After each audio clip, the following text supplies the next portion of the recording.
오늘은 본문 말씀으로 환경이 아니라 믿음의 답이 있다라는 제목으로 하나님 말씀 전하겠습니다. 성경이 우리에게 강조하는 것 많은 것 중에 하나를 딱 들라 그러면 믿음이겠죠. 우리가 믿음으로 구원을 받지 않습니까? 또 뿐만 아니라 믿음에는 많은 역사와 기적이 있습니다. 대표적으로 성경에 믿음에 관한 말씀이 있다면 치유받으러 온 병자에게 내 믿음대로 될지어다. 예수님께서 말씀하시고 정말 그의 믿음대로 그의 병이 나았습니다. 때로는 믿음을 가지고 나온 사람에게 내 믿음이 너를 구원하였느니라 이렇게 말씀하실 때 그 믿음이 여기서 말하는 구원은 치유거든요. 그 병자를 치유했습니다. 그러면서 믿음이 치유의 중요한 통로다라고 알려주셨죠. 또 이렇게 말씀하신 적도 있습니다. 예수님께서 할 수 있거든이 무슨 말이냐? 믿는 자에게는 능히 하지 못할 일이 없느니라. 그러니까 우리가 할 수 있는 일, 할 수 없는 일을 스스로 구별하거든요. 그렇지 않습니다. 하나님께서 우리에게 믿음을 주신다면 할 수 없는 일이 없다라고 말하는 거죠. 또 이런 적도 있죠. 바람과 파도 때문에 두려워 떠는 제자들이 정말 죽을 위기에 처해서 어찌할 바를 모를 때 예수님께서 그들을 책망하셨잖아요. 왜 믿지 않았느냐? 믿음이 없는 자들아, 때론 믿음이 적은 자들아. 그러면서 믿음이 없는 것을 책망하시면서 믿음을 강조하셨습니다. 그러니까 믿음은 언제나 하나님의 능력이 우리 삶 속에 나타나는 기적의 통로라는 것입니다. 그래서 믿음을 정의해 보면 믿음은 몇 가지가 있지만 단순히 하나님의 말씀을 믿는 것, 이것도 믿음이지만 복음의 능력을 현재로 가져오게 만드는 통로. 그러니까 믿음은 바라는 것들의 실상이거든요. 앞으로 일어날 것을 기대하는 것은 소망입니다. 근데 소망은 현재에 역사하지 않습니다. 소망은 우리의 마음을 풍성하게 합니다. 우리 절망에서 일어나게 하는 거거든요. 미래를 꿈꾸기 때문에. 그런데 이 소망은 현재에 역사하지 않습니다. 현재에 역사하는 것은 믿음이라고요. 믿음이 바라는 것들의 실상입니다. 그래서 복음의 능력은 지금 현재 죄사함이나 치유나 건강, 번성, 형통, 승리와 확장을 가져오는 것이 바로 믿음이라는 것입니다. 예수님을 구주로 믿고 영접할 때 우린 죄사함과 구원을 얻게 되는 것입니다. 말씀대로 예수님께서 십자가에서 우리의 모든 질병을 고치셨음을 믿고 우리가 고백할 때 우리는 어떠한 질병에서든지 나음을 입고 고침을 받을 수 있습니다.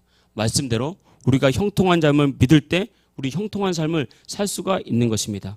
그래서 죄사함과 치유, 건강, 번성과 형통, 확장에 대한 이 각각의 말씀을 믿을 때 하나님께서 천지를 창조할 때 창세기에 보면 씨 맺는 씨 맺는 어떤 그 채소를 하나님께서 만드셨거든요. 근데 씨는 그 종류대로 뿌리게 만들었습니다. 그래서 콩을 심으면 콩이 나게 만들었어요.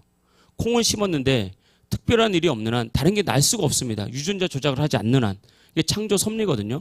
치유에 대한 말씀, 이 씨앗을 내 믿음에 뿌리면 치유를 얻게 되는 거예요. 근데 치유를 얻을 수 있는데 내가 번성에 관한 말씀, 번성이 이루어지지 않을 때는 번성에 관한 말씀을 내 안에 뿌리지 않은 것입니다. 각각의 믿음을 내 안에 뿌려서 각각의 열매를 맺도록 하나님께서는 우리를 창조하신 거죠. 그리고 여러분 치유에 대한 말씀을 믿으시고 그 말씀을 여러분의 심령에 뿌리십시오. 번성과 형통, 여러분 확장과 번영, 여러분 믿고 그것을 여러분 심령에 뿌리십시오. 그럼 치유와 번성과 확장과 승리가 반드시 여러분 삶에 나타날 줄 믿습니다. 그래서 여러분 아프리카 나이지리아에서 목회하시는 세계에서 가장 큰 교회 중에 하나인 크라이스트 엠버시 이 크리스 오야킬럼의 목사는 믿음을 정의할 때 이렇게 정했습니다. 믿음은 하나님의 말씀에 대한 사람의 영의 반응이다. 여러분 그래서 믿음은 반드시 행동을 따라오게 만듭니다. 영이 반응하면 행동 따라가거든요. 그래서 행함이 없는 믿음은 죽은 믿음이다라고 야고보 사도가 말할 때 내가 진짜 마음을 믿으면 그 믿음은 말로 나오게 되어 있고 행동이 따라가게 되는 것입니다. 많은 그리스도인들이 내가 원하는 것을 얻는 것을 믿음이라고 생각하거든요. 근데 그것은 믿음이 아닙니다. 믿음은 내가 원하는 것을 얻는 확신이 아닌 거예요. 만약에 내가 원하는 것을 다 얻는 확신이라면 그것은 무당이나 다름없죠. 말씀 그대로 크리스 오야킬롬의 목사님이 정한 대로 하나님의 말씀에 대한 우리의 영의 반응이에요. 하나님의 말씀이 내 삶에 이루어진다는 것을 믿는 것. 이것이 믿음이라는 것입니다. 그래서 여러분 믿음은 예수님께서 십자가에서 이루신 것을 믿는 것이고 믿음은 하나님의 말씀을 믿는 것이에요. 그래서 하나님의 말씀에 예수께서 채찍에 맞음으로 너희가 모든 질병에서 건짐을 받았다라고 말하지 않습니까? 이 말씀을 믿으십시오. 여러분 심령에 새기십시오. 그러면 여러분 그 질병에서 하나님께서 나음을 얻게 됩니다. 반드시 고치십니다. 이 믿음이 우리를 고치는 거예요. 여러분 살다 보면 여러 가지 뭐 건강검진이나 몸이 아플 때 뭐 이렇게 진단을 받으면 무섭잖아요. 두렵거든요. 그때 명령하시기 바랍니다. 우리 안에 있는 몸 안에 있는 염증들 아니면 뭐 몸 안에 있는 자라고 있는 악성 세포들 이런 것을 향해서 예수 이름으로 명령하십시오. 우리가 예수 이름으로 말하는 그대로 하나님 역사하십니다. 주님께서 채찍에 맞음으로 나의 모든 질병을 가져가셨으니 내 속에 자라고 있는 이런 어둠의 영들 또 악성 종양들 때로는 악성 세포들 말라 죽어 사라질지어다 명령하십시오. 무럭이 자라고 있다면 그 무럭은 말라서 작아지고 사라질지어다 명령하십시오. 이 믿음이 바로 복음입니다. 복음은 윤리와 도덕이 아니라고요. 복음의 결과가 윤리와 도덕입니다. 그래서 여러분 복음은 지면 질수록 가벼워요. 예수님은 믿으면 믿을수록 우리 삶이 가벼워지는 게 정상이고 제대로 믿는 것입니다. 예수님께서 말씀하셨잖아요. 수고하고 무거운 짐진 자들아 내게로 오라 내가 너희를 쉬게 하리라. 그래서 내가 예수님을 제대로 믿으면 우리의 짐이 가벼워지고 우리의 마음이 가벼워져야 됩니다. 그런데 우리가 율법에 눌려서 내가 뭔가 해야 된다는 율법에 눌리니까 믿으면 믿을수록 무거워지는 거예요. 믿으면 믿을수록 힘들어지는 것이거든요. 그것이 아니라는 것입니다. 그래서 여러분 우리가 항상 하나님의 말씀을 정확히 믿을 때 이 취에 관한 말씀은 몸과 마음의 모든 질병에서 우리를 자유케 할 줄 믿습니다. 그래서 믿음의 또 다른 정의라고 말하면 믿음은 하나님의 말씀을 진리로 받아들이는 거예요. 진리는 변하지 않는 거거든요. 상황은 언제나 변합니다. 그리고 사람의 어떤 판단은 날마다 변합니다. 여러분 100년 전에 진리라고 받아들였던 과학계의 여러 가지 이론들이 지금은 거짓으로 판명된 것도 굉장히 많다고요. 2025년도에 미국 FDA에서 이렇게 발표한 건강식이 있다. 건강식. 과거의 건강식은요. 무엇을 먹지 말라는 데 있었습니다. 그래서 뭘 자꾸 먹지 말라. 그래서 고기도 먹지 말라. 뭐도 먹지 말라. 그런데 반대가 됐어요. 지금 작년에 미국 FDA에서 말한 것이 뭔지 아니면 과거에는 이 미국 FDA뿐만 아니라 의사들이 발표한 것들이 다 거짓말이다. 이렇게까지 말했어요. 그들이 제약회사 내는 로비를 받고 자꾸 발표를 한다. 근데 이번에 2025년도에 발표한 핵심이 뭔지 아십니까? 성경과 똑같아요. 가공되지 않는 원래 식품을 많이 먹어라. 고기 많이 먹어도 돼요. 통곡물 많이 먹어도 됩니다. 근데 가공한 것, 음료수, 특히 요즘 공부한다고 먹는 에너지 드링크. 요즘은요, 젊은 학생들, 청년들이 피곤하니까 에너지 드링크 많이 먹거든요. 간, 다 망가집니다. 어려서부터 그렇게 자랐기 때문에 옛날에는 에너지 드링크 먹고 싶어도 먹을 게 없었어요. 제일 맛이 단 게 그냥 식혜, 단호박밖에 없었다고요. 그런 거니까 건강에 해칠 일이 없거든요. 지금은 피곤하면 드링크, 뭐 에너지 드링크, 자양 강장제 이런 거 자꾸 먹으니까 간이 망가지고 몸이 망가지는 거예요. 가공식품을 가능하면 덜 먹고 원래 만든 것, 하나님께서 원래 창조한 것, 가공되지 않은 식품을 많이 먹어라. 이렇게 말하고 있다고요. 그러니까 하나님의 말씀이 진리입니다. 그래서 우리의 모든 분야에서 하나님의 말씀을 진리로 받아들이는 것, 이것이 바로 믿음이라는 거예요. 여러분 이 시대는 특별히 어느 때보다 물질의 부여에 대해서 관심이 많습니다. 그런데 이 물질의 부여를 어떻게 이루는지에 대한 우리의 정확한 말씀의 관점이 필요하거든요. 많은 성도들이 물질의 부여를 믿음으로 세상에 나가서 세상으로부터 얻는다고 생각을 하거든요. 근데 그것이 아닙니다. 하나님께서는 세상을 복준 적이 없어요. 아담과 하와의 타락 이후에 땅은 저주를 받아서 복을 내지 않았습니다. 하나님은 그 이후로 어떻게 복을 주냐면 믿음의 사람에게 복을 주는 거예요. 그 사람을 통해서 세상이 복받게 만들었습니다. 아브라함에게 복을 주신 거예요. 자, 복받은 아브라함, 하나님의 복을 가진 아브라함이 동쪽으로 가면 동쪽이 복을 받고 서쪽으로 가면 서쪽이 복을 받은 거지.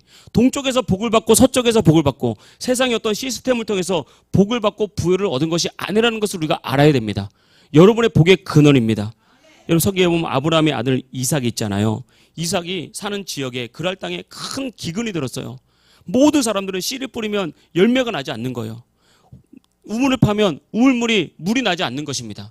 그래서 모든 사람들은 세상에서 복을 얻을 수 없었어요. 그런데 이삭은 달랐습니다. 이삭은 믿음으로 우물을 파면 물이 났어요. 그래서 땅이 복을 준 것이 아니라 이삭이 그 땅에 복을 만든 것입니다. 이삭이 농사를 지었는데 그의 100배의 열매를 얻었어요.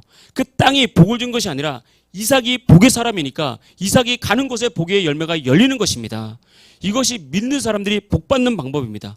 그래서 여러분은 항상 내가 믿음으로 가는 것에 하나님이 복이 있다는 것을 믿어야 됩니다. 학생들도 내가 믿음으로 가는 곳에 여러분 고난도 있고 어려움도 있죠. 그러나 그곳에 복이 있다는 것을 알아야 되고, 내가 믿음으로 사업을 하면, 내가 반드시 말씀의 진리를 붙잡고 말씀대로 사업하면 번성한다는 것을 믿어야 돼요. 왜냐하면 내가 복받은 사람이니까. 다른 사람은 똑같은 일을 해서 안 돼도 여러분은 되는 사람입니다. 왜냐하면 여러분 복받은 사람이고 하나님께서 우리를 그렇게 새로운 피조물로 거듭나게 만들었기 때문에 그런 것입니다. 세상은 우리를 부유하게 할 수 없습니다. 세상은 여러분들을 성공시킬 수 없습니다. 여러분들이 성공이고 여러분들이 부여기 때문에 여러분들이 세상을 복받게 하는 사람이에요. 우리의 인식이 전환이 돼야 되는 것입니다. 근데 이걸 모르기 때문에 사람들은, 믿는 사람들도 복을 얻기 위해서 세상을 따라가요. 내가 성공하기 위해서 세상의 방법을 따라간단 말이에요. 그걸 못 나요. 그걸 못 넣으면 결국 우리는 세상의 노예가 될 수밖에 없는 것입니다. 그래서 성경은 아브라함을 복의 근원이다라고 말했거든요. 이걸 원어적으로 따져보면 복덩어리는 아브라함이. 복은 아브라함한테만 있다는 거예요. 아브라함 자체가 복이기 때문에 아브라함을 만나는 사람이 복을 받고, 아브라함이 발걸음을 닿는 곳이 복을 받는 거예요. 여러분, 우리는 믿음으로 아브라함의 자손이 되었습니다. 이게 하나님 말씀입니다. 믿으시길 축복합니다. 그러니까 우리는 믿음으로 아브라함의 자손이 되었고 아브라함과 같은 복을 받았기 때문에 여러분이 손이 닿는 것에 복이 열립니다. 여러분의 발걸음이 닿는 곳에 복이 열릴 줄 믿습니다. 할렐루야. 이것이 부유에 대한 믿음입니다. 그리고 성경에 보면 이런 말씀이 있어요. 고린도후서 8장 19절인가에 보면 예수님께서 가난하게 되심으로 우리를 부유하게 하셨다라고 말씀하고 있습니다. 예수님께서 우리를 부유하게 만든 것이 세상이라는 것이 세상이 아니라는 거죠. 여러분, 우리를 부유하게 만든다는 것이 나의 실력이나 성공이 아니라는 것입니다. 꼭 기억하십시오. 이번에 우리나라 증시를 평가하기로 외국에서 증시를 도박장으로 만들었다라는 평가를 많이 하거든요. 여러분, 어떤 기사를 봤어요. 어떤 사람이 평생 30억인가 20몇 억을 모았는데 이번 주식에 그걸 다 날렸대요. 복이 세상으로부터 오는 것이 아니라는 것입니다. 우리가 명심해서 알아야 됩니다. 하나님께로부터 오는 거예요. 우리가 복의 근원 된 것입니다. 그래서 내가 내 실력으로 복을 얻는 것이 아니라 믿음으로 복을 얻는 거예요. 예수님께서 가난하게 되심으로 나를 부유하게 하셨으니 이것은 약속이 아닙니다. 이미 이루어진 겁니다. 예수님이 이미 가난하게 되셨고 우리의 가난을 대신해서 십자가에서 죽으셨다고요. 그래서 여러분, 이것이 이루어진 약속이기 때문에 믿음은 이 이루어진 약속을 내 삶에 취하는 거예요. 여러분 것입니다. 이미 여러분 것인데 내 것을 나타내게 하는 것이 바로 믿음이라는 거예요. 그러니까 노력으로 부여하려고 하지 말고 믿음을 가지십시오. 이 진짜 믿음을 가지면 이 믿음은 여러분을 성실하게 만듭니다. 이 믿음은 여러분을 지혜롭게 만들고 탁월한 아이디어로 이끌어가는 거예요. 우리는 그렇게 살아가면 되는 것입니다. 이것을 꼭 기억하시길 주의 이름으로 축복합니다. 그래서 여러분, 언제나 나는 부유한 자다, 나는 복받은 자다, 나는 성공한 자다. 여러분, 세상에 우리를 복주는 것이 아님을 알고 나 자체가 믿음 안에서 부유한 자고 성공한 자임을 믿으시길 축복합니다. 여러분, 이런 믿음은 들음에서 나는 거죠. 그래서 여러분, 예배를 소중히 여기십시오. 말씀을 깊이 있게 들으세요. 저도 목회를 하면서 늘 생각하는 것이, 내가 이 말씀을 전했는데 이 말씀은 내가 주중에는 한 번도 생각하지 않는구나, 이렇게 느껴질 때가 많다고요. 내가 이 말씀을 증거했는데 내가 이 말씀을 내가 묵상하지 못하고 되새기지 못하는구나, 고백하지 못하는구나. 말씀을 듣고 끝나기 때문에 기도가 되지 않는 거예요. 저는 이런 질문을 많이 받았습니다. 목사님, 기도가 잘 안 돼요. 여러분, 평소에 계속해서 들은 말씀을 묵상하십시오. 또 하나님의 성령께서 나에게 원하는 것이 무엇인지 묵상하면서 자꾸 성령님과 교통하십시오. 기도가 끊이질 않고요. 기도가 닫히질 않는 것입니다.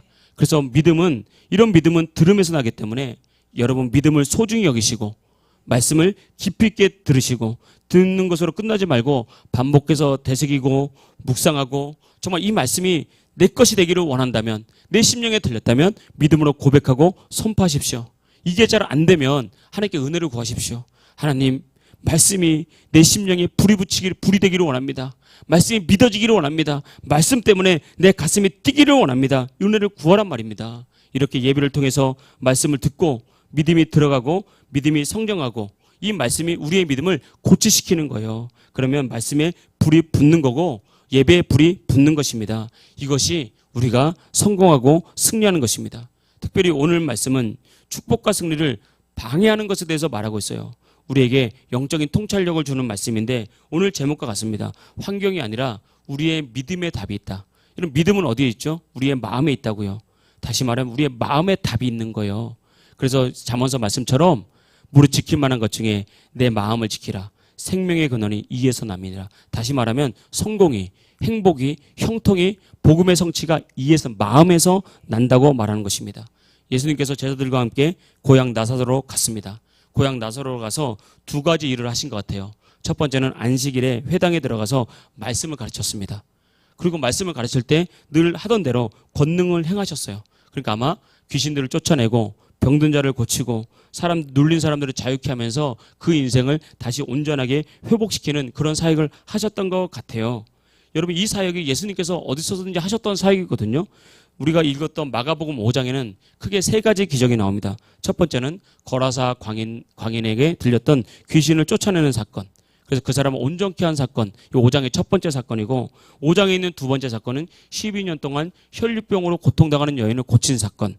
마지막 사건은 회당장 야이로의 딸을 고친 사건. 이 세 가지 사건이 나오거든요. 근데 사람들을 성경 5장을 보면 이 세 가지 사건을 통해서 사람들은 예수님을 믿었다고요. 예수님을 영접했다고요. 그런데 고향 사람들은 놀라기는 했습니다. 깜짝 놀랐어요. 도대체 이 예수의 지혜가 어디서 났느냐, 이런 권능이 어디서 났느냐 놀라기는 했는데 믿질 않고 예수님을 배척했다고요. 3절 말씀 보겠습니다. 이 사람이 마리아 아들 목수가 아니냐, 야고보와 요셉과 유다와 시몬의 형제가 아니냐, 그 너희들과 우리와 함께 여기 있지 아니하냐 하고 예수를 배척한지라. 2장 후반절에 보면 받은 지혜와 그 손으로 이루어지는 이런 권능이 어찌 됨이냐. 예수님의 지혜와 권능을 보고 깜짝 놀랐는데 예수님을 구주로, 메시아로 영접한 것이 아니라 예수님을 배척했어요. 그걸 보면서 예수님조차도 이상하게 생각했어요. 그래서 그 결과 그 고향에서는 아무 권능도 행하실 수 없어서 소수의 병자에게만 안수해서 고쳤다라고 말하고 있습니다. 그래서 기적이, 능력이 크게 나타나려면요, 하나님의 능력과 우리의 믿음이 만나야 됩니다. 말씀이 주어지면 우리의 영의 반응이라 그랬잖아요. 말씀이 딱 주어질 때 나의 영이 아멘으로 받는 거예요. 그래서 여러분, 우리가 말씀이 주어질 때 그 말씀을 취하는 방법, 첫째는 아멘 하는 것입니다. 뭐 아멘 하던 할렐루야 하던 성경에서 말하는 제일 좋은 방법이 아멘이니까 아멘으로 받는 거예요. 아멘으로 받을 때 우리의 심령에 들어오는 것입니다. 눈에 보이지 않지만 이거 아무것도 아닌 것 같지만 굉장히 중요합니다. 그래서 말씀을 우리가 읽고 듣고 은혜 생활하다 보면 정말 말씀 앞에 아멘하는 사람한테, 소리내서 아멘하는 사람한테 정말 말씀의 기적이 나타난다고요. 그런데 입을 꾹 다물고 있으면 기적이 나타나지 않습니다. 그리고 동시에 제가 말씀드렸던 크리스 오야킬로메 목사님은 나에게 말씀이 오거든 그 말씀을 취할 때 잠시 방언으로 기도하라고 그랬어요. 방언은 우리의 영이 적극적으로 반응하는 모습이거든요. 내가 믿음 안에서 이 말씀 내 겁니다라고, 내가 취합니다라는 믿음 안에서 방언으로 잠시 고백할 때 그 말씀은 우리 영에 깊이 들어온다라고 그렇게 말했습니다. 그래서 예수님조차도 어찌됐든 자신을 배척하는 고향 사람들을 보면서 이상하게 생각했고 의아하게 생각했고 소수의 병자만 고쳤다는 것을 알 수가 있습니다. 여러분, 그래서 여러분, 우리가 기억해야 될 것은 예수님은 언제나 우리에게 더 많은 기적을 주기를 원하십니다. 더 많은 축복을 주시기를 원합니다. 우리의 삶이 정말 눌리고 아픈 삶에서 자유케 하시면서 우리를 온전히 회복하게 하시기를 원하신다는 거예요. 이것이 주님의 뜻이거든요. 더 복 주시기를 원하시는 것. 그런데 축복과 기적을 가로막는 것이 무엇이냐? 그것이 뭐죠? 불신, 믿지 않는 것. 나를 핍박하는 환경이 아닙니다. 나를 어렵게 하는 사람이 아니라는 거예요. 여러분, 많은 사람들은 자꾸 그렇게 생각하는 거예요. 우리가 하나님께 복을 받고 싶다면 내 안에 죄를 이기고 악한 습관을 깨뜨리는 힘이 있어야 됩니다. 그것이 우리 마음에 있는 거예요. 여러분, 그래서 우리 인생이 변화되고 싶고 형통하고 싶고 승리하고 싶고 행복하고 싶고 뭔가 치유를 받고 싶다. 답이 어디에 있냐면 외부에 있는 것이 아니라 또 다른 사람에게 있는 것이 아니라 우리 안에, 우리의 믿음 안에, 우리의 마음 안에 있는 것입니다. 그러니까 여러분 자신 안에 답이 있는 거예요. 그래서 여러분, 신앙생활의 핵심은 나를 변화시키는 것입니다.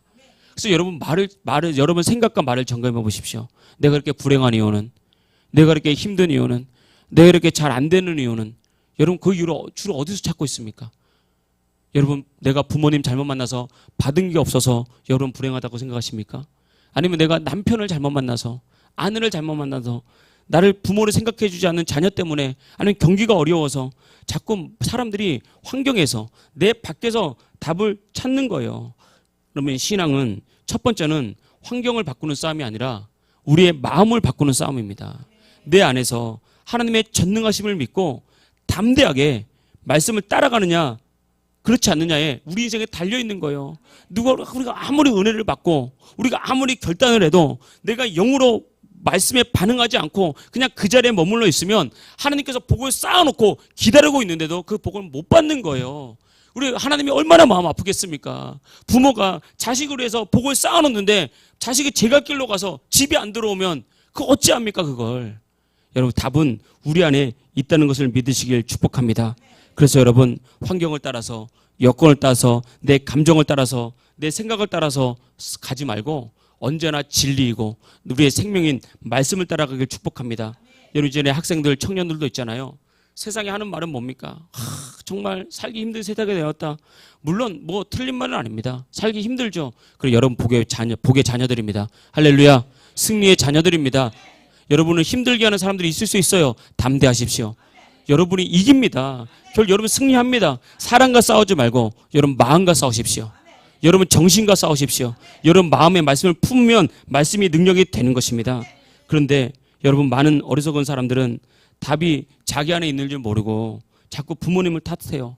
부모님이 가난해서 우리 부모님은 배운 게 없어서 우리 부모님 나한테 해준 게 없어서 또 환경 탓을 하고 여건 탓을 하거든요. 여러분 그거 내려놓으십시오. 여러분 내가 안 되는 것이 부모 탓이 아닙니다. 물론 부모님들 때문에 힘들었을 수도 있어요. 그러나 부모 탓이 아니라고요. 답은 우리 마음에 있다니까요. 남편 탓도 아니고 아내 탓도 아닙니다. 경기가 안 좋아서도 아니에요. 자식 탓도 아니에요. 그게 아니라 내 안에 영적인 갈망이 있는지를 점검하십시오. 내 안에 말씀에 불이 있는지를 점검하십시오. 여러분 내 안에 예배에 불이 있어야 되는 것입니다. 이렇게 살면 우리가 그런데 탓하고 살면요.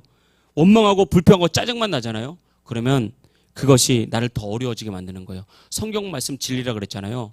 민수기에 주님 말씀하셨습니다. 내 말이 내 귀에 들린 대로 너는 그렇게 될 거다. 내가 그렇게 이루어질 거다. 여러분 마음에 품은 생각이 말로 나오고 행동으로 나옵니다. 여러분 안에 있는 생각과 말이 나를 더 불행하게 만드는 거예요. 나를 더 외롭게 만드는 것입니다.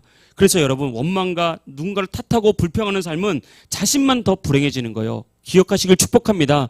계속 말씀에 불을 붙잡고 말씀이 진리라는 것을 붙잡고 나가시길 축복합니다.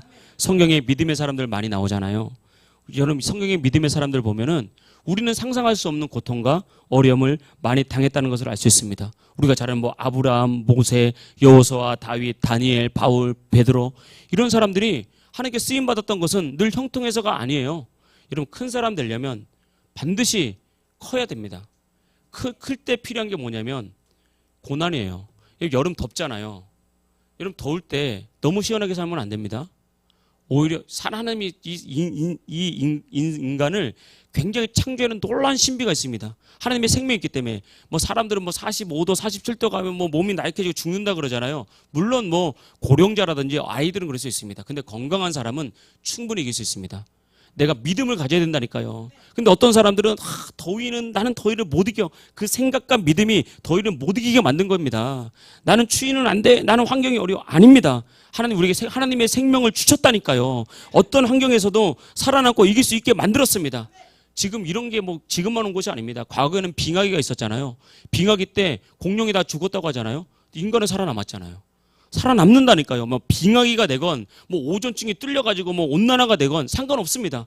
우리가 주님 앞에 가는 날까지, 때로는 주님이 공중 재림하셔서 우리를 추고로 건져 올려가는 날까지 인간은 믿음 안에 살아남을 수밖에 없는 존재입니다. 그래서 더우면 더운 대로, 추우면 추운 대로 견뎌내십시오.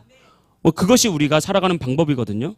여러분 이 믿음의 사람들도 고난이 왔다고요. 더 큰 고난이 왔습니다. 대표적으로 바울이 성령의 지시를 받고 아시아 전도를 포기하고 빌립보, 마게도냐 첫성으로 복음을 전하러 갔습니다. 복음을 전하러 갔는데 얼마 지나지 않아서 누명을 쓰고 매를 맞고 빌립보 감옥에 gat혔습니다. 제가 한 거의 20년 전에 성지순례 갔을 때 바울이 빌립보 감옥에 갇힌 자리다라고 해서 갔거든요. 거기가 뭐냐면 돌바다예요. 돌바다, 바위바다. 그러니까 바닥이 엄청 차가운 거죠. 우리가 입 돌아간다 그러잖아요. 그런 데서 자면 그런 데 들어간 거예요. 피투성이가 돼가지고 얼마나 힘들고 얼마나 억울했겠습니까? 여러분 이렇게 억울하게 감옥 간 사람 없잖아요. 매를 맞아서 피투성이 돼본 적이 없잖아요. 그런 상황이 없는데 바울은 그렇게 됐다고요. 그때 빌립보 감옥에서 바울이 한 것은 원망하고 탓한 것이 아닙니다. 자기를 때린 사람을 원망하고 자기에게 누명 씌운 사람을 탓하고 또 내가 왜 아시아 전도를 하려고 했는데 이 자리에 이끌었습니까? 라고 하나님을 원망하지 않았습니다. 바울이 한 것은 감사와 찬송이었어요. 바울 안에 사람은 마음에 있는 것이 나오거든요. 바울은 하나님을 신뢰하는 절대 신뢰가 있었어요. 이 상황도 하나님이 허락하지 않으면 올 수가 없다. 하나님이 허락하신 이유는 더 큰 것을 주시는 뜻이 있기 때문이다. 이걸 믿었다고요. 그러니까 이 믿음이 있으니까 감사가 있고 하나님을 신뢰하니까 자신의 마음에 있는 것이 밖으로 나오는 것이 감사였고 찬송이었거든요. 그때 하나님의 역사로 감옥문이 열리고 간수의 가정이 예수를 믿게 되는 놀라운 기적과 승리를 경험하게 된 것입니다. 이런 기적이 어디서 온 거죠? 바울 안에 있는 믿음, 이 마음에서 온 것입니다. 어떤 상황에서도 하나님을 신뢰하는 믿음. 우리도 여러분 살아갈 때 이런 일들이 나타나죠. 지치고 힘든 일들이 많이 나타납니다. 왜 그런 일이 일어나지 않겠습니까? 감당하기 버거운 일도 나타납니다. 그런데 우리는 생각이 들죠. 하나님 나를 사랑하신다고 하는데 복 준다고 하시는데 왜 이런 고난이 나에게 왔을까? 여러분 우리에게 이런 고난이 왔다는 것은 하나님께서 허락한 거거든요. 내가 죄짓지 않았는데 마귀의 유혹으로 빠져서 내가 죄져서 온 것이 아닌데 이렇다면 그 속에는 하나님의 뜻이 분명히 있습니다. 내가 다 이해할 수 없어도 바울은 거기서 그 간수의 가족이 다 믿을지 몰랐다고요. 바울에게 있는 것은 무엇이었습니까? 오직 하나님을 향한 신뢰. 나를 하나님께서 이 자리에 있게 하신 이유가 있다. 이런 그 믿음이 살리는 거예요. 그러니까 환경을 자꾸 바꾸려고 하는 것이 아니라 나중에는 믿음으로 환경을 다스릴 수 있겠지만 하나님을 신뢰하는 믿음이 첫 번째인 거예요. 믿음에서 기적이 나오는 거예요. 답은 나에게 있다는 것입니다. 베드로도 그렇잖아요. 베드로는 어부였습니다. 밤새 그물을 던지면서 물고기를 잡으려고 그랬는데 한 마리도 못 잡았잖아요. 얼마나 지치고 얼마나 힘들었겠습니까? 이 사건은 단지 하룻밤 열심히 일했는데 소득이 없다는 것이 아닙니다. 내가 내 삶을 다 들여서 전심으로 노력하고 최선을 다했는데 인생의 그물이 빈 그물이 됐다는 거예요. 얼마나 허무합니까? 얼마나 좌절되고 낙심됩니까? 나는 열심히 일했는데 난 나름대로 최선을 다했는데 빈 그물로 될 때는 얼마나 이게 외롭고 허전하겠습니까? 그런 상황이라고요. 그때 예수님께서 베드로에게 말씀하셨잖아요. 깊은 데로 가서 그물을 내려라, 던져라. 그래서 베드로가 그 말씀 의지해서 깊은 데로 가서 그물을 내렸더니 그물이 찢어지도록 잡았고 배가 잠기도록 잡았어요. 여러분 이것을 우리가 흔히 말하는 성공이라고 본다면 성공이 어디에 있습니까? 성공이 말씀에 있는 거예요. 바다라는 환경에 있는 것이 아닙니다. 거기서 밤새 물고기를 잡았잖아요. 근데 한 마리도 못 잡았습니다. 우리가 밤새 노력하잖아요. 애쓰잖아요. 자녀를 성공시키기 위해서 우리 가정 행복하게 만들기 위해서 밤새 애쓰고 노력하고 어떻게 좀 더 맛있는 음식에서 먹여주면 좀 더 행복할까? 내가 좀 더 나가서 일해서 열심히 돈을 벌면 행복할까? 열심히 일하지만 그런 환경에서 성공과 행복을 거둘 수 없다는 거예요. 다 안 됐는데 주님께서 말씀할 때 깊은 데로 가서 그물 다시 내려봐. 그 말씀 의지해서 갔더니 성공을 거둔 거예요. 말씀의 답이 있는 것입니다. 말씀을 믿는 믿음의 답이 있는 것입니다. 환경이 아니라 하나님의 말씀에 우리의 믿음의 답이 있는 거예요. 그래서 믿는 사람들이 담대해질 수 있는 일은 여기 있습니다. 여러분 환경에 답이 있다고 생각한다면 어떻게 담대해집니까? 담대할 수가 없죠. 왜냐하면 환경에 답이 있으니까 눈치 봐야 되잖아요. 저 사람이 나에게 성공을 주니까 눈치 보고 비유 맞춰야 되고 끌려다녀야 되잖아요. 그러면 절대 성공을 거둘 수 없고요. 인생이 불행해집니다. 인생이 힘들어져요. 그런데 말씀에 답이 있다는 것을 믿으면 담대해지죠. 어차피 성공은 하나님께 있는데 어차피 자녀의 성공은 하나님께 있는데 어차피 우리의 사업의 성공 하나님께 있고 우리의 어차피 노후, 우리의 미래 하나님께 있는데 우리가 뭐 환경에 끌려다닐 필요 있나? 그래서 말씀 안에서 담대하게 그저 주님만 바라보고 주님만 의지하는 인생으로 담대한 인생이 되는 거예요. 이렇게 되면 믿음으로 환경을 다스리게 되는 거예요. 그때부터는. 내가 믿음으로 가면 환경이 탁탁 깨지는 거예요. 여리고성이 무너지고 요단강이 갈라지고 믿음으로 환경을 다스리는 것입니다. 그런데 이걸 못해요. 왜냐하면 이건 믿음이 있다고 착각하는 것입니다. 진짜 믿음을 가지고 축복합니다. 진짜 믿음은 말씀이 여러분의 영 안에 들어와야 되고 여러분의 심령 안에 들어와야 되는 것입니다. 그래서 정말 믿는다면 감정대로 마음대로 환경 따라 살지 말고 하나님께 나와서 예배하십시오. 말씀 붙잡으십시오. 기도하십시오. 도울 사람을 찾지 말고 하나님을 찾아야 길이 열리는 것입니다. 세상에서 복을 얻으려고 하지 말고 하나님께 예배할 때 하나님께서 길을 열어주시는 것입니다. 이 땅은 힘들고 지치게 살아가잖아요. 그래서 힘들다, 지친다, 어렵다라는 말을 우리는 많이 하고 살아가잖아요. 뭐 그럴 수 있죠. 그럴 때 어떻게 해야 되냐? 여러분, 우리의 마음에 믿음이 생기도록 예배하십시오. 말씀을 읽고 묵상하십시오. 믿음이 생기면 넉넉히 이기는 것입니다. 그래서 어떤 목사님 말씀했다 그러잖아요. 문제가 없는 인생을 기도하지 말고 문제를 이길 능력을 구하라고. 이것이 우리 믿음의 사람들이 가는 길이라는 것입니다. 여러분, 하나님은 살아있습니다. 바울을 도왔고 베드로를 도왔고 아브라함과 함께 했다면 그 하나님이 여러분과도 함께 있습니다. 하나님이 여러분을 돕는다는 사실을 믿으십시오.